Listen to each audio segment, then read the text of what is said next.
Hello friends, how are you? Today we are going to discuss about practice set 3 of complex compound. तो आज हम practice set 3 की का discuss करेंगे जो इसमें क्वेश्चंस हैं और उनका लेवल थोड़ा सा अप रहने वाला है। तो यहाँ पर देखिए पहला जो क्वेश्चन है, पहला क्वेश्चन क्या है? फर्स्ट क्वेश्चन क्या है यहाँ पर? The complex formed by the combination of calcium ions and ethylene diamine tetraacetate. कोई हमारा कॉम्प्लेक्स कंपाउंड है और किससे बन रहा है? EDTA से और कैल्शियम को मिलाकर बन रहा है। EDTA आयन और कैल्शियम आयन को मिलाकर बन रहा है। अब उन्होंने कहा कि इसको कितने number of moles of C ions मिलेंगे, हमें यहाँ पर कितने सी आयंस मिलेंगे अगर मैं इस कंपाउंड को, अगर आपका ये कंपाउंड बना है CaEDTA,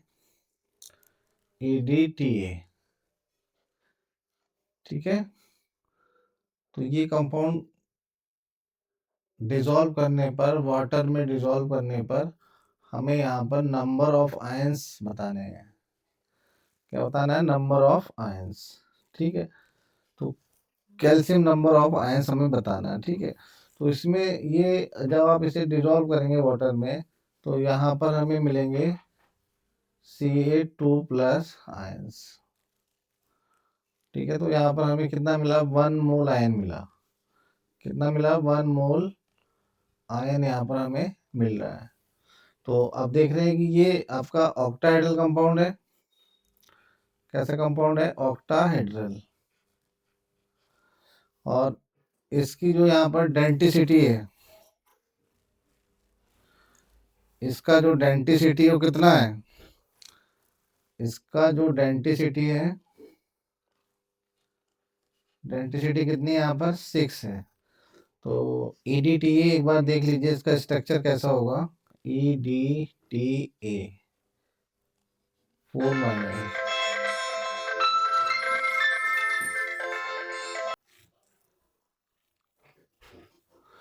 EDTA 4 माइनस, ठीक है। तो इसका स्ट्रक्चर हमें कुछ इस तरह से मिलेगा। नाइट्रोजन और इधर CH2 ग्रुप और इधर N, इधर आएंगे आप CH2 COO नेगेटिव और CH2 COO नेगेटिव। अब इधर देखिए नेगेटिव एसीटेट आयन, इधर CH2 COO नेगेटिव, ठीक है। तो यहाँ पर आप देख रहे हैं कि इसकी डेंसिटी कितनी है।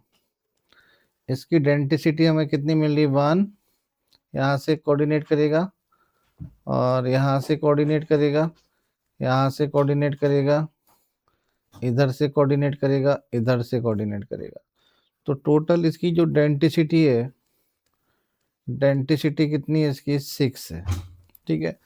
तो आपका जो आंसर होगा ये होगा, यहाँ पर हमें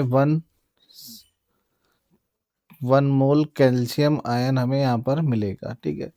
तो क्वेश्चन और भी बन सकता है इसमें। क्वेश्चन ये भी बन सकता है कि जो आपका EDTA है यहाँ पर, उसकी डेंसिटी यहाँ पर कितनी है, ठीक है। दूसरा ये आपका चिलेट कॉम्प्लेक्स बनाता है। क्या बनाता है? चिलेट कॉम्प्लेक्स, यानी कि ये जो कंपाउंड है, ये जो आपका लिगेंड है, ये रिंग फॉर्मिंग कॉम्प्लेक्स है। कैसा है? रिंग फॉर्मिंग कॉम्प्लेक्स, ठीक है। तो उसका आंसर क्या रहेगा? 1 रहेगा। Which is double salt. अब यहाँ डबल सॉल्ट की बात कर रहे हैं कि इनमें से कौन सा डबल सॉल्ट है। तो डबल सॉल्ट आपके लिए बताया था, जो कार्नेलाइट है। जो कार्नेलाइट है उसका स्ट्रक्चर क्या होता है? KCl MgCl2 और 6H2O। तो ये तो डबल सॉल्ट हो गया, ठीक। पहला ही हो गया आंसर आपका। पोटेशियम फेरोसाइनाइड K4FeCN6, ये आपका कॉम्प्लेक्स सॉल्ट हो गया। ठीक है। पोटेशियम फेरिसाइनाइड थर्ड है, पोटेशियम फेरिसाइनाइड। तो इसमें आएगा K3FeCN होल 6, ये भी आपका कॉम्प्लेक्स सॉल्ट है। और चौथा है आपका नेस्लर रिएजेंट। तो नेस्लर रिएजेंट क्या होता है? K2HgI4। मैंने आपको बताया था ये अमोनिया के डिटेक्शन के लिए यूज होता है। किसके लिए यूज होता है? अमोनिया के डिटेक्शन के लिए। जब हमें कहीं नाइट्रोजन का डिटेक्शन करना होता है तब हम इस रिएजेंट को यूज करते हैं। ठीक है, तो ये आपका यहाँ से फर्स्ट जो है डबल सॉल्ट है। ठीक। अब ये बोल रहा है कि थर्ड क्वेश्चन में bond present in K4FeCN6, potassium ferrocyanide में कितने टाइप के बॉन्ड हैं? पोटेशियम फेरोसाइनाइड में तो K4 को तो आप इधर लिख दीजिए साइड में। ठीक है, और बाकी को हम इस तरह से लिख लेते हैं। Fe, ये आ जाएगा CN। ठीक है, इस तरह से आ जाएगा। इसको हमने इस तरह से लिखना है। और C ट्रिपल बॉन्ड N, और ये आ जाएगा C ट्रिपल बॉन्ड N। यहाँ भी आ जाएगा C ट्रिपल बॉन्ड N, और यहाँ भी आ जाएगा C ट्रिपल बॉन्ड N। ठीक। तो हमें बताना है कि इसमें कितने टाइप के बॉन्ड हैं। तो इसमें बेसिकली तीन टाइप के बॉन्ड्स हैं। इसमें देख रहे हैं आप, तीन टाइप के बॉन्ड हैं। तो यहाँ पर क्या है? आपका कोवेलेंट बॉन्ड है नाइट्रोजन के और कार्बन के बीच में। नाइट्रोजन के और कार्बन के बीच में क्या है यहाँ पर? देखिए, नाइट्रोजन और कार्बन के बीच में यहाँ पर कैसे बॉन्ड है? कोवेलेंट बॉन्ड है। ठीक। और आयरन के और कार्बन के बीच में, आयरन के और कार्बन के बीच में कोऑर्डिनेट बॉन्ड है। ठीक। और पोटेशियम आयन के बीच में, और इस पूरे कॉम्प्लेक्स के बीच में, इस पूरे कॉम्प्लेक्स के बीच में यहाँ पर आपका आयनिक बॉन्ड है। तो इसमें तीनों तरह के बॉन्ड कैसे हैं, क्या है आपके? प्रेजेंट है। तो हम यहाँ पर आंसर क्या होगा? आयनिक, कोवेलेंट और कोऑर्डिनेट। तो ये आपका आंसर इसमें रहेगा। ठीक है, नेक्स्ट क्वेश्चन क्या है?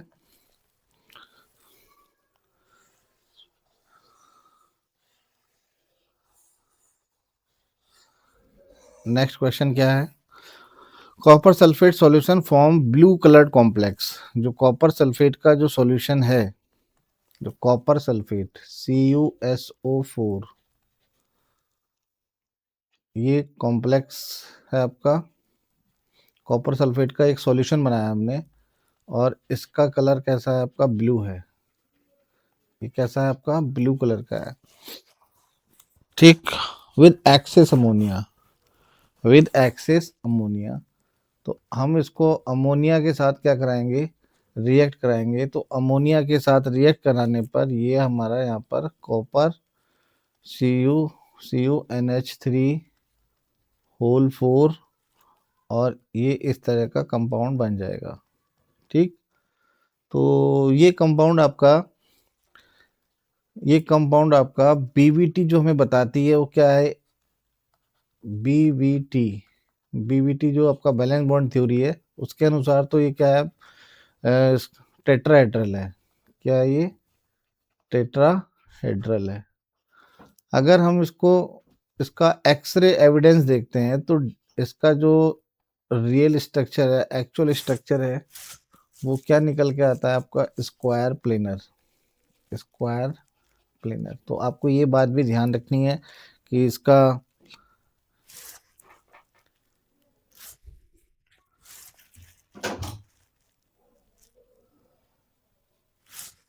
जो है स्ट्रक्चर कैसा है और इसमें हाइब्रिडाइजेशन क्या है। ठीक है, तो आपको ये चीज़ें इसमें ध्यान रखनी है। तो इसका आंसर क्या रहेगा? फोर्थ वाले का सेकंड इसका यहाँ पर ऑप्शन रहेगा। ठीक है, देखिए भाई, आप लोग लाइक नहीं कर रहे हैं, सब्सक्राइब नहीं कर रहे हैं, तो कैसे हमारा मोटिवेशन बढ़ेगा कि हम आगे इस फील्ड में, यूट्यूब वाले फील्ड में काम करें। तो आप लोगों से निवेदन है, आप लोगों से रिक्वेस्ट है कि आप लोग चैनल को सब्सक्राइब करें, उसको लाइक करें और शेयर करें। ठीक है। देखिए, अगला जो हमारा 5 नंबर का जो क्वेश्चन है, बहुत बेसिक क्वेश्चन है। और इसमें कौन जो है लिगेंड की तरह एक्ट नहीं करता है। तो लिगेंड की तरह एक्ट करने के लिए as a ligand as a ligand जो है एक्ट करने के लिए किसी भी मॉलिक्यूल के पास क्या होने चाहिए, लोन पेयर होने चाहिए। और लोन पेयर को हम क्या बोलते हैं, non bonding electrons. Non bonding electrons जो बॉन्डिंग में पार्टिसिपेट नहीं करते हैं। ठीक है। तो कौन सा जो है लिगेंड की तरह एक्ट नहीं करता है। अभी देखिए यहाँ पर BF3 एक है यहाँ पर। तो BF3 का जो जो मॉलिक्यूल है, यहाँ पर कोई भी इलेक्ट्रॉन नहीं है। ठीक है। यहाँ पर एक वैकेंट ऑर्बिटल है, इसने जितने इलेक्ट्रॉन थे बॉन्डिंग में शेयर कर दिए। तो यहाँ पर नो लोन पेयर। तो यही क्या होगा, आपका एक्ट नहीं करेगा। ठीक है। तो आंसर आपका क्या बन जाएगा, फर्स्ट बन जाएगा। सेकंड वाला, सेकंड वाला देखिए NH3। NH3 में एक लोन पेयर होता है, तो ये लिगेंड की तरह आपका वर्क करेगा। किसकी तरह वर्क करेगा, लिगेंड की तरह। NO+, ये भी लिगेंड की तरह वर्क करता है। और ये आपका होता है पॉजिटिव लिगेंड। कैसा लिगेंड होता है, पॉजिटिव लिगेंड। इसके ऊपर पॉजिटिव चार्ज है। ठीक। और NH3 यहाँ पर आपका कैसा लिगेंड है, न्यूट्रल लिगेंड है। कैसा लिगेंड है, न्यूट्रल लिगेंड है। देखिए, मैं बहुत बारीकी से एक्सप्लेन कर रहा हूँ और साथ में और चीज़ें भी आपको साथ साथ बताते चल रहा हूँ। ठीक है। इसलिए मैं कह रहा हूँ कि ये जो मैं प्रैक्टिस सेट करा रहा हूँ, ये आपके लिए बहुत इंपॉर्टेंट है और आपके कॉन्सेप्ट यहाँ से क्या होंगे, बिल्डअप होंगे। तो आपका यहाँ पर देखिए साइनाइड, साइनाइड है, ये आपका नेगेटिव लिगेंड है। कैसा लिगेंड है, यहाँ पर नेगेटिव लिगेंड है। समझ में आ गया ना। तो यहाँ से क्वेश्चन ये भी बन सकता है कि कौन सा इसमें न्यूट्रल है, कौन सा इसमें नेगेटिव है। ठीक है। तो एक क्वेश्चन यहाँ से बन सकता है। क्वेश्चन नंबर 6 देखिए, alum in aqua solution gives.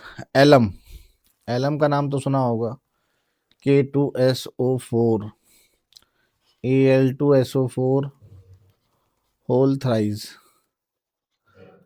Into 24H2O। तो ये हमारा क्या है, कंपाउंड एलम है। एलम,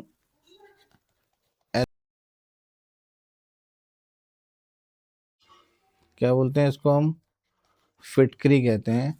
तो अगर इसको हम पानी में डाल दें, अगर इसको हम पानी में डाल दें तो ये हमें यहाँ पर पोटेशियम आयन भी देगा, यहाँ पर हमें ये एल्युमिनियम आयन भी देगा और हमें यहाँ पर ये सल्फेट आयन भी देगा, SO4 2 नेगेटिव। ठीक है। तो हमारा जो आंसर हो जाएगा वो क्या रहेगा, 4 आंसर रहेगा। ठीक है। नेक्स्ट हमारा क्वेश्चन नंबर 7। ठीक है। तो यहाँ पर जो बात हो रही है किसकी हो रही है, यहाँ पर हमें किसकी बात कर रहे हैं, चिलेट्स की बात कर रहे हैं। किसकी बात कर रहे हैं, चिलेट्स की बात कर रहे हैं। और जो चिलेट्स होते हैं ना, ये हमारे रिंग रिंग फॉर्मेशन करते हैं लिगेंड के साथ मिलके। सॉरी, सेंट्रल एटम आयन जो होता है आपका कॉम्प्लेक्स कंपाउंड में, उसके साथ मिलके रिंग की फॉर्मेशन करते हैं। और इसका बोला है कि इसका क्या यूज है। ठीक है। तो पहला आपका एनालिटिकल केमिस्ट्री, तो लेबोरेटरी में हम इसको यूज करते हैं। वाटर सॉफ्टनिंग के लिए यूज करते हैं, हार्ड वाटर है तो उसको सॉफ्ट बनाने के लिए। Removal of lead from the blood, अगर किसी को लेड का पॉइजनिंग हो जाता है, किसी ने लेड खा लिया है गलती से, तो उसको हम क्या करते हैं, चिलेट्स वाले जो लिगेंड्स होते हैं उसको दिए जाते हैं और इस तरह से आपकी लेड की जो पॉइजनिंग है धीरे धीरे कम हो जाती है। तो यहाँ पर सारे ऑप्शन क्या आपके करेक्ट हैं, यहाँ पर सारे ऑप्शन क्या आपके करेक्ट हैं। ठीक है। Question number 8। क्वेश्चन नंबर 8 क्या है जी? क्वेश्चन नंबर 8 में पूछा है कि hexa aqua titanium chloride third, titanium third chloride. ठीक है, तो ये जो है आपका हेक्सा एक्वा, तो हेक्सा एक्वा से क्या पता लग रहा है? हेक्सा एक्वा हमें बता रहा है कि यहाँ पर जो है 6 वाटर के मॉलिक्यूल हैं। क्या है यहाँ पर? 6 वाटर के मॉलिक्यूल हैं। ठीक, ऑक्सीडेशन स्टेट कितना बता रहा है इसका? ऑक्सीडेशन स्टेट इसका कितना है? +3 है। ठीक, और बाद में क्या है हमारे पास? क्लोराइड है। बाद में क्या है इसमें? तो आप यहाँ पर देखिए कि 6 इसमें वाटर के मॉलिक्यूल हैं, और तो इस तरह से हम इसको लिखेंगे, टाइटेनियम लिखेंगे यहाँ पर, और 6 वाटर के मॉलिक्यूल इस तरह से हम लिख लेंगे। ठीक है, और देखिए इसमें बाद में क्लोराइड लिखा है। बाद में क्या लिखा है? क्लोराइड लिखा है, और इसमें ऑक्सीडेशन नंबर कितना दिया है? 3 दिया है, तो ये आपका क्या हो जाएगा? Cl3। तो ये वाला आपका स्ट्रक्चर का नाम होगा। तो इसमें आपका जो फर्स्ट ऑप्शन है वो क्या रहेगा? करेक्ट रहेगा। ठीक है, अब नेक्स्ट क्वेश्चन है आपका LiAH, LiAlH4, lithium aluminium hydride. Lithium aluminium hydride, तो यहाँ पर जब भी मेटल के साथ अगर कोई हाइड्रोजन आता है तो वो क्या बन जाता है? आपका हाइड्राइड आयन बन जाता है। क्या बन जाता है? हाइड्राइड आयन बन जाता है। तो ये आपका हो जाएगा 4 है, तो यहाँ पर क्या हो जाएगा? टेट्रा हाइड्राइडो सॉरी, लिथियम पहले आएगा, ब्रैकेट से पहले है, तो लिथियम टेट्रा हाइड्राइडो। अब इसका ऑक्सीडेशन नंबर आप निकालिए, और ये निगेटिव कंपाउंड है, तो निगेटिव कंपाउंड जो होता है उसमें हम जो नाम लिखेंगे इसका कैसे लिखेंगे? एल्यूमिनेट लिखेंगे। लास्ट में 8 लग जाता है, एल्युमिनियम है ना ये। अगर ये न्यूट्रल कंपाउंड होता तो एल्युमिनियम नाम होता, अगर ये पॉजिटिव कंपाउंड होता तब भी इसका नाम एल्युमिनियम होता। अब यहाँ पर क्या हो जाएगा? एल्यूमिनेट। और यहाँ पर जो ऑक्सीडेशन नंबर हो जाएगा इसका कितना हो जाएगा? थर्ड हो जाएगा। कितना हो जाएगा? थर्ड। ऑक्सीडेशन नंबर आप निकाल लीजिए यहाँ से। यहाँ से कैसे निकालेंगे? लिथियम का चार्ज कितना होता है? +1 होता है। हमें एल्युमिनियम का हमें चार्ज रखना है, और ये 4-1, तो यहाँ पर देखिए कितना हो गया? 0 हो गया, और x-3 बराबर 0, और ये x कितना हो गया? यहाँ पर +3 हो गया। तो इस तरह से ये वाला नाम हमें मिल जाएगा। तो लिथियम टेट्रा हाइड्राइडो एल्यूमिनेट थर्ड, इसका क्या होगा? आपका नाम होगा। ठीक है, तो इस तरह से आपको क्वेश्चन करना है।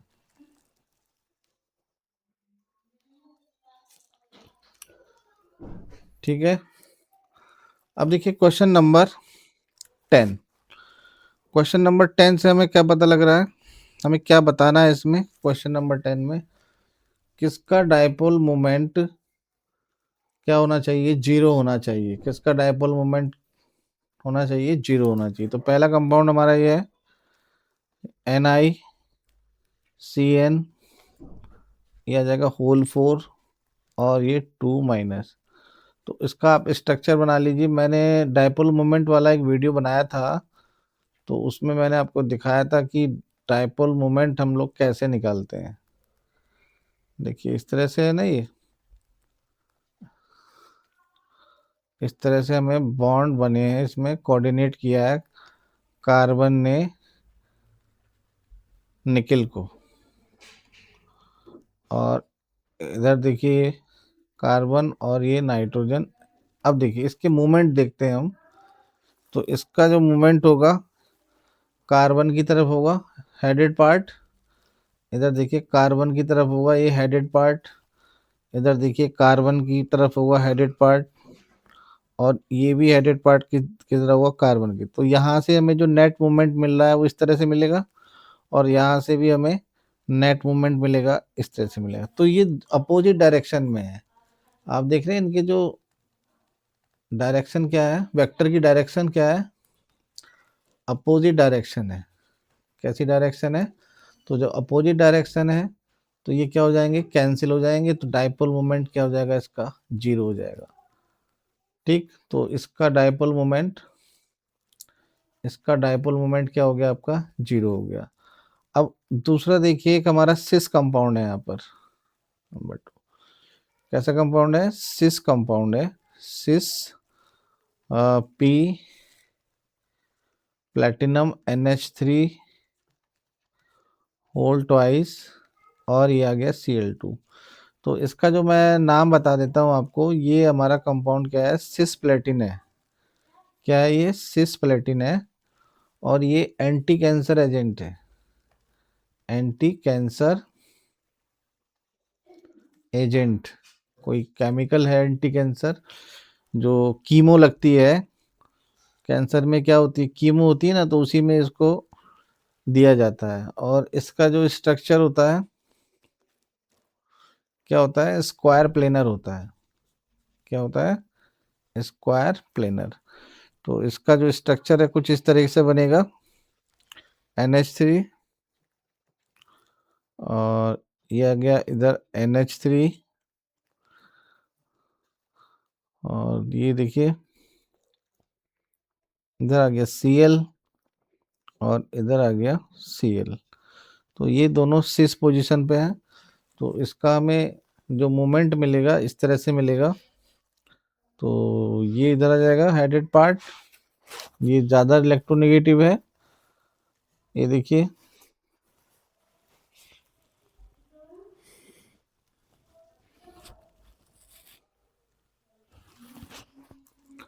और ये इस तरफ रहेगा, और ये इस तरफ रहेगा। अब देखिए यहाँ पर एक इधर से जो हमें मोमेंट मिल रहा है, ये मिल रहा है इस तरह से, और इधर से हमें मोमेंट मिल रहा है, थोड़ा सा गलत हो गया है।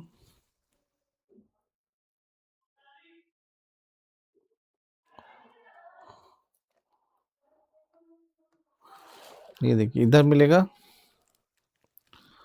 और ये आपका इधर मिलेगा। ठीक है, इनके जो वेक्टर साइन है, तो इसका मोमेंट इधर होगा, और इसका मोमेंट इधर होगा। तो ये सेम डायरेक्शन है। ये कैसी डायरेक्शन है आपकी, सेम डायरेक्शन है। तो इसका जो मोमेंट है, उसका डायपोल मोमेंट यहाँ पर जीरो नहीं होगा, डायपोल मोमेंट जीरो नहीं होगा। अब तीसरा आपका क्वेश्चन क्या है, तीसरा ऑप्शन क्या है, ट्रांस।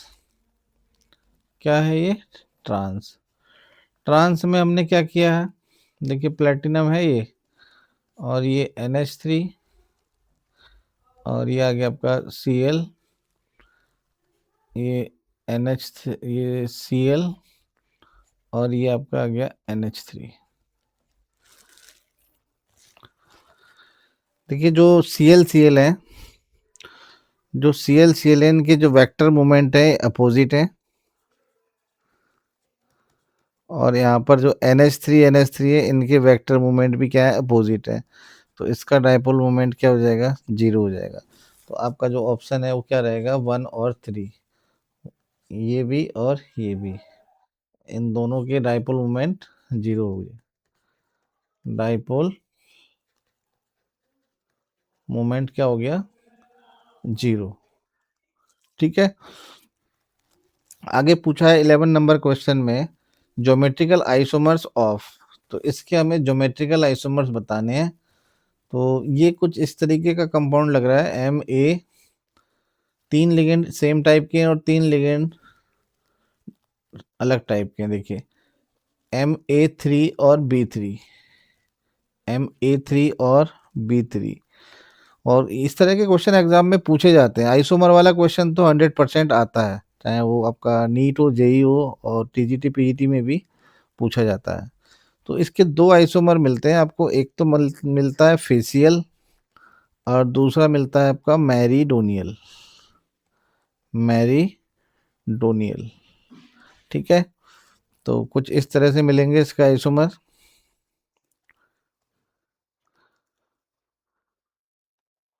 बीच में आपका मेटल रहेगा,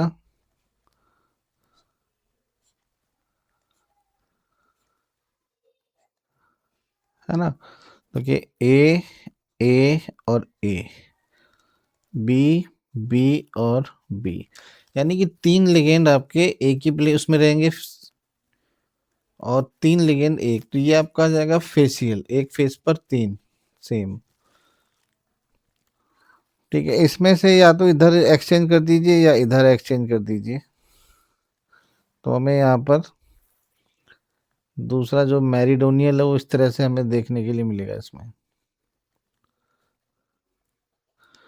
देखिए वीडियो लंबा हो जाता है, हमें यहाँ पर कोई टाइम पास नहीं करना है कि मैं यहाँ पर इसका आंसर ये है, इसका आंसर ये है। तो मैं अगर आपको जस्टिफिकेशन के साथ कोई क्वेश्चन पेपर सॉल्व करा रहा हूँ, कोई जो आपकी वर्कशीट लगवा रहा हूँ, तो वो आपके लिए बेनिफिशियल है।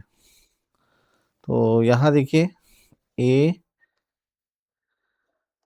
बी और बी, और ये आ जाएगा यहाँ पर बी ए,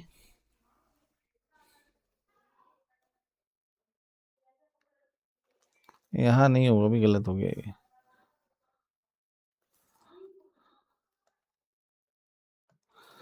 बी ए और ए। ठीक है, तो ये वाला जो आपका बना इस तरह से बन रहा है ना, ये मैरीडोनियल है, मैरीडोनियल। और एक चीज और याद रखना कि ये हमारा क्या होता है, ऑप्टिकली इनएक्टिव होता है, ऑप्टिकली इनएक्टिव होता है। ठीक है, ये प्लेन ऑफ पोलराइज लाइट को रोटेट नहीं करता है। ठीक, अब नेक्स्ट क्वेश्चन है आपका, नेक्स्ट क्वेश्चन क्या है, देखिए क्वेश्चन नंबर 12।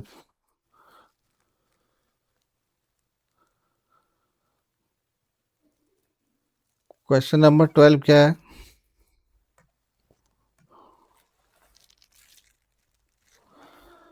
क्वेश्चन नंबर 12 है, हमें इसका ज्योमेट्रिकल आइसोमर बताना है।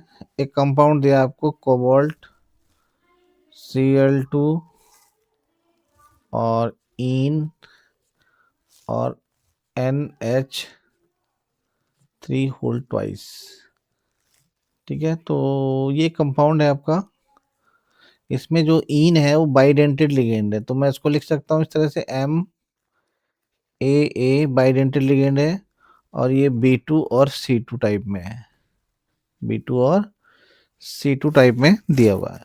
तो हमें इसके पहला तो हमें इसका बताना है, GI बताना है। क्या बताना है? GI, geometrical isomer. दूसरा हमें इसका बताना है ऑप्टिकल आइसोमर, ऑप्टिकल आइसोमर।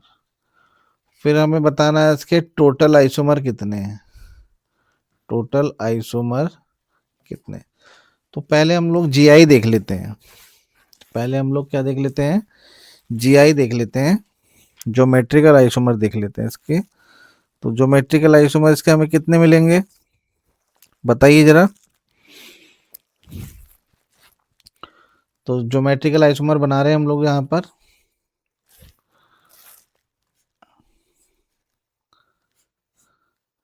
ये देखिए इसमें यहाँ कोबाल्ट रखेंगे सेंटर पे, और इधर वर्टिकल में। तो हम क्या करते हैं,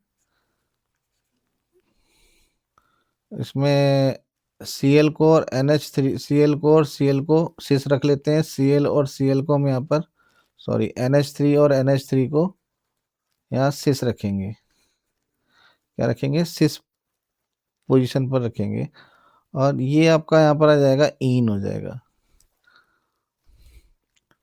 क्या आ जाएगा, इन।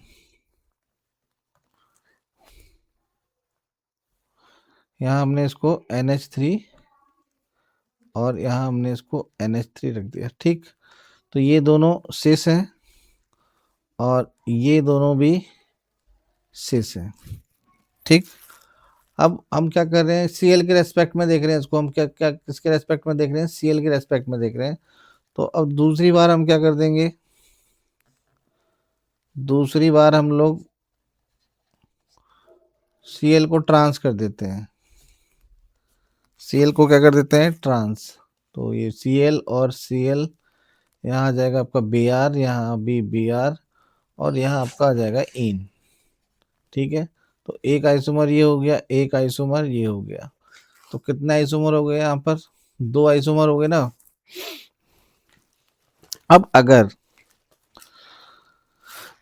अब अगर बी आर को ट्रांस कर दिया जाए, किसको ट्रांस कर दिया जाए, बी आर को ट्रांस कर देते हैं, बी आर को हम लोग यहाँ पर ट्रांस कर देते हैं। तो बी आर नहीं है, एन एच थ्री है, सॉरी ये क्या है, एन एच थ्री है।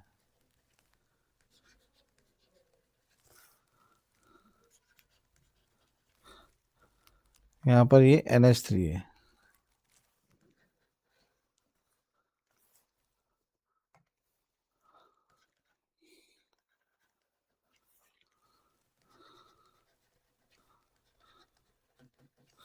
यहाँ पर हमने एन एच थ्री को क्या कर दिया, सिस कर दिया, और इधर आपका इन ही रहेगा, और इधर आ जाएंगे आपके, इधर सी एल, और इधर भी क्या आ गया, सी एल आ गया। ठीक। एक आपका ये हो गया। तो टोटल कितने हो गए आपके, तीन हो गए यहाँ पर। एक कंडीशन और बन सकती है, वो कंडीशन क्या बन सकती है,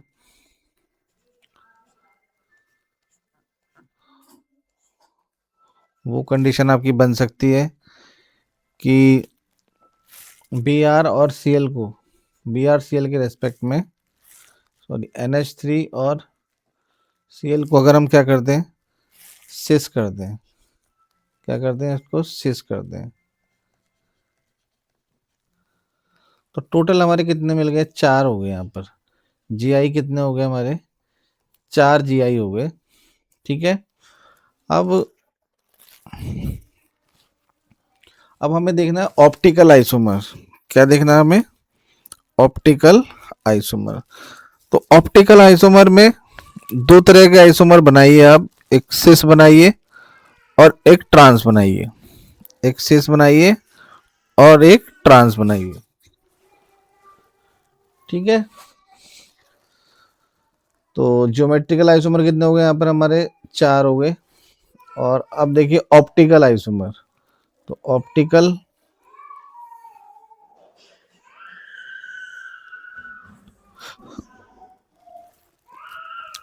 आइसोमर, तो ये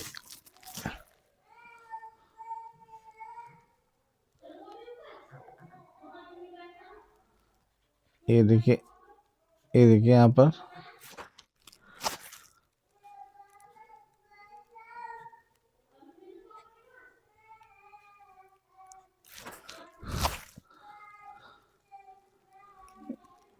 ये आ गया आपका इन इधर, और एन एच थ्री, और यहाँ आ गया आपका C L.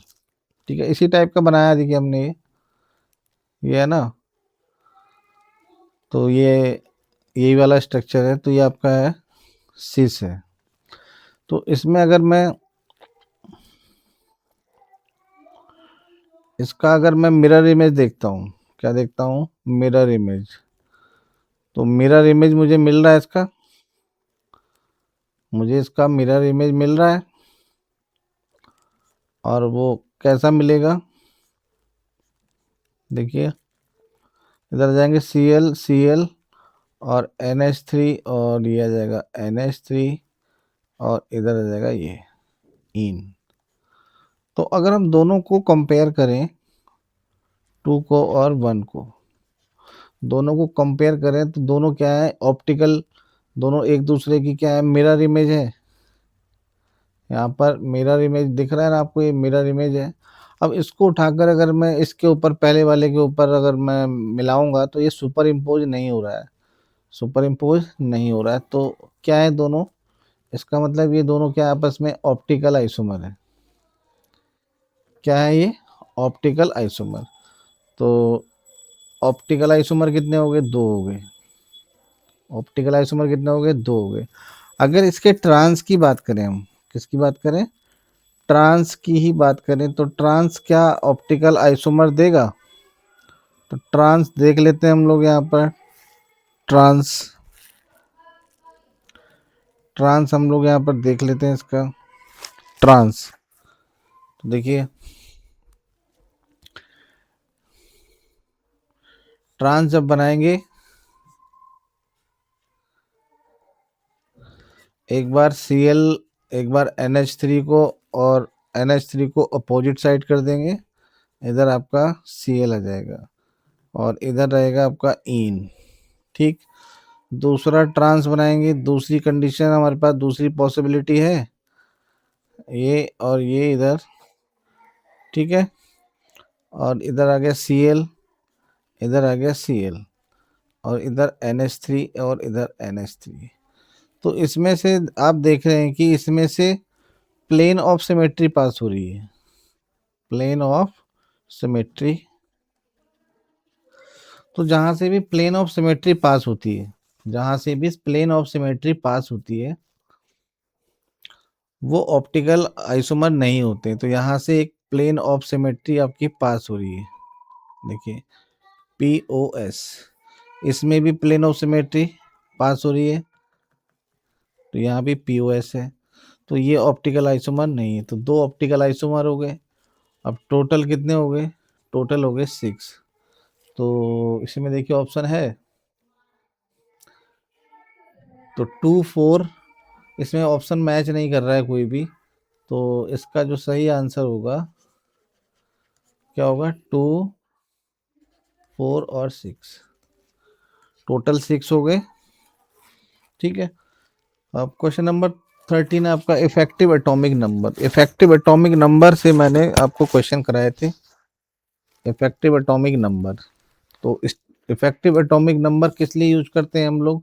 Stability of complex compound के लिए, स्टेबिलिटी ऑफ कॉम्प्लेक्स कंपाउंड के लिए हम लोग यूज करते हैं। ठीक है।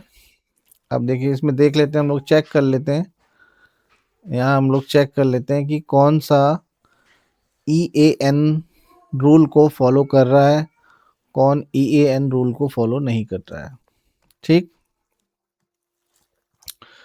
तो फर्स्ट है आपका K4FeCN6, ये है। ठीक है। तो मैंने आपको फॉर्मूला बताया था इफेक्टिव एटॉमिक नंबर का, EAN मेटल का atomic number minus oxidation state और प्लस आ जाएगा आपका 2 इंटू कोऑर्डिनेशन नंबर।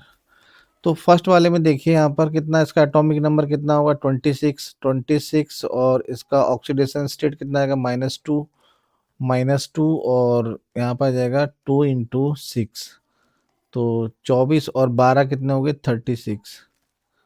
तो ये तो फॉलो कर रहा है। ठीक। सेकंड, सेकंड क्या है? K3FeCN6, K3FeCN6। तो इसका निकालिए, जेड कितना है आपका? 26 है। यहाँ से ऑक्सीडेशन नंबर कितना आया? +3 आ गया, और यहाँ ऑक्सीडेशन नंबर कितना आया था? +2।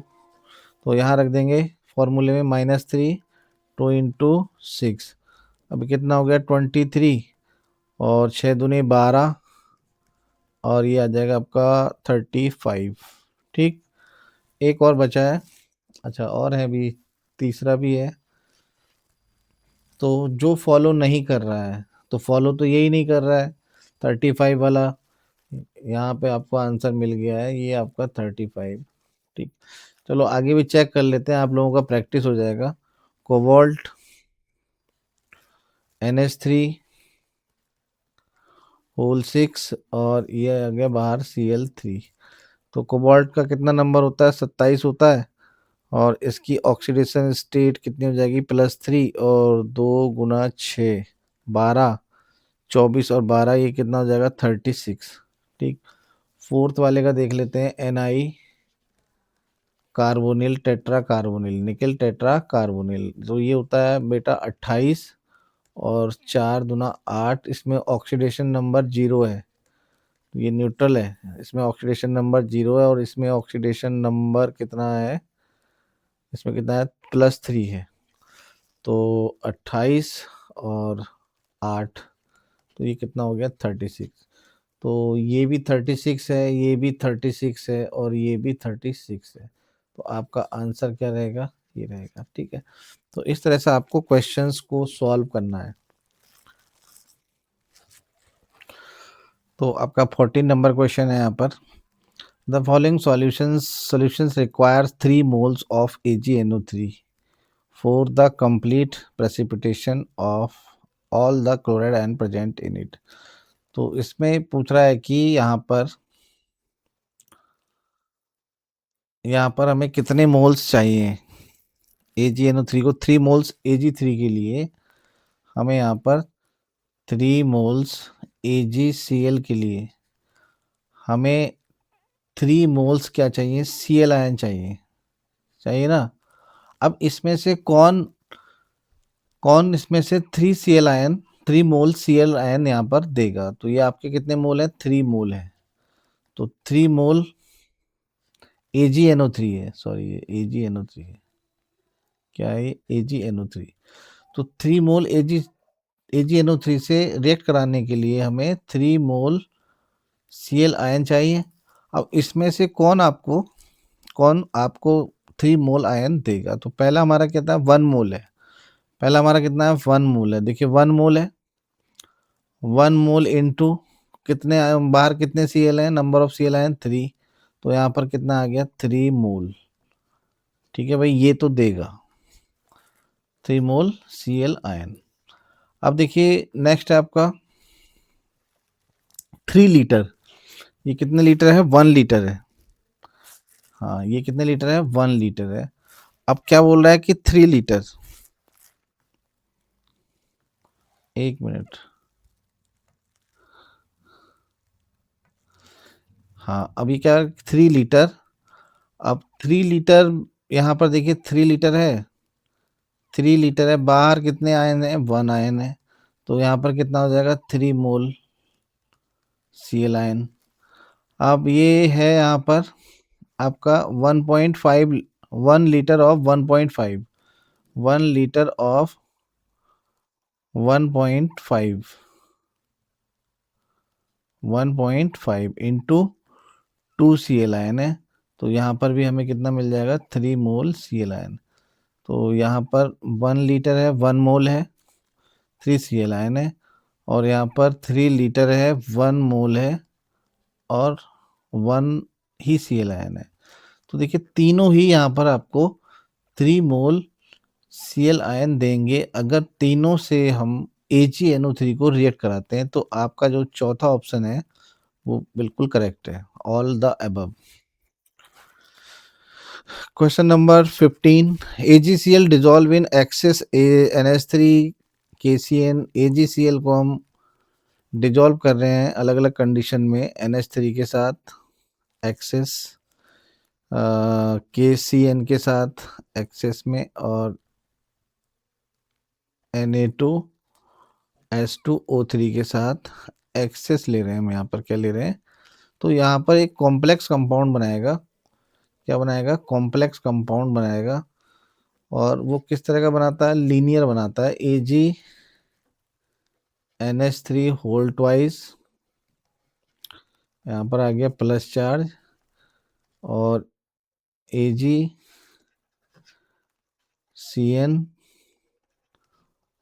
होल ट्वाइस, और यहाँ आ गया आपका माइनस चार्ज, और AgS2O3 होल ट्वाइस, यहाँ आ गया आपका 3 माइनस चार्ज। ठीक है, यहाँ इस पे चार्ज कितना होता है, -2, -2। तो आपको कैसे इसको पहचानना है, देखिए जो आपका जो सिल्वर होता है उस पर ऑक्सीडेशन नंबर 1 होता है, तो आप यहाँ पर सबका ऑक्सीडेशन नंबर निकाल लेंगे, तो इसका ऑक्सीडेशन नंबर निकालेंगे तो आपको कितना मिलेगा, यहाँ पर Ag प्लस मिलेगा। इसका ऑक्सीडेशन नंबर निकालिए x, और ये आ जाएगा 2 इंटू -1, और ये आ जाएगा -1। तो x बराबर कितना आ गया, +1। देखिए यहाँ भी आपका Ag 1 प्लस है, और यहाँ देखिए ये आ गया x, और सल्फाइड आयन पे कितना होता है -2, और ये -3 उधर ले जाएंगे, x बराबर -3 + 4, और x कितना हो जाएगा यहाँ पर +1 हो जाएगा। ठीक, तो यहाँ भी Ag आपका +1 ऑक्सीडेशन स्टेट में है। तो आपका इस तरह से पहला जो ऑप्शन है वो क्या रहेगा, करेक्ट रहेगा। ठीक, क्वेश्चन नंबर 16 क्या है, सेकेंडरी वैलेंसी पूछा है। क्या पूछा है, सेकेंडरी वैलेंसी। देखिए जब आपका, ध्यान रखना कि जब आपका बाइडेंटेड लिगेंड होता है, कौन सा लिगेंड होता है, बाइडेंटेड, बाइडेंटेड होता है, या फिर ट्राइडेंटेड होता है, या फिर हेक्साडेंटेड होता है, हेक्साडेंटेड होता है, तो वहाँ पर आप जो है सेकेंडरी वैलेंसी या कोऑर्डिनेशन नंबर, सेकेंडरी वैलेंसी या कोऑर्डिनेशन नंबर आप कैसे निकालेंगे, तो उसके लिए होता है कोऑर्डिनेशन, सेकेंडरी वैलेंसी या coordination number equal to density, density into number of ligand, number of ligand, हमें नंबर ऑफ लिगेंड निकालना है। ठीक है, तो यहाँ पर जो इन है वो आपका इन लिगेंड, तो इन लिगेंड की यहाँ पर डेंसिटी कितनी होती है, इन की जो डेंसिटी होती है वो कितनी होती है, 2 होती है, कितनी होती है, 2 होती है। और यहाँ पर देखिए डेंसिटी 2 हो जाएगी, नंबर ऑफ लिगेंड कितने अंदर है, यहाँ पे हमारे 3 है, तो यहाँ पर सेकेंडरी वैलेंसी कितनी हो जाएगी, 6 हो जाएगी। तो आपका जो आंसर रहेगा वो क्या रहेगा, 6 रहेगा। ठीक है, तो आज के वीडियो में इतना ही था, और प्रैक्टिस सेट 4 में हम वीबीटी और सीएफटी से रिलेटेड बात करेंगे। उसकी बहुत सारी प्रॉब्लम है, उनको हम लोग सॉल्व करेंगे। ठीक है, मैग्नेटिक मूवमेंट निकालना है, स्टेबलाइजेशन एनर्जी निकालनी है, तो ये सब चीज़ें हम वहाँ पर देखेंगे। ठीक है, चलिए ठीक है, आज के लिए इतना ही था वीडियो में। Thank you so much.